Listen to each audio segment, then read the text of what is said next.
আচ্ছা, গত 29 তারিখ আমরা একটা বাংলাদেশি সুমন, যার বাড়ি নারায়ণগঞ্জ, বাংলাদেশ, তাকে আমরা লঙ্কামোড়া থেকে অ্যারেস্ট করেছিলাম এবং তার বিরুদ্ধে একটা আমরা স্পেসিফিক মামলা নিয়েছি, যার নম্বর 103/2024 under section 61 clause 2 249B 143 clause 3 of BNS 14 clause A clause C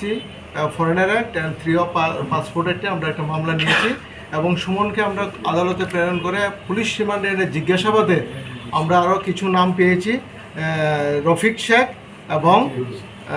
আজিম উদ্দিন। তারা দুজনকে গতকালকে আমরা সিটি সেন্টার এলাকা থেকে অ্যারেস্ট করি। তার বক্তব্য অনুযায়ী তারা কিছুদিন আগে বাংলাদেশ থেকে অবৈধভাবে ভারতে প্রবেশ করেছিল সোনামুড়া দিয়ে এবং আগরতলা তার আশপাশ এলাকাতেই তারা ছিল এবং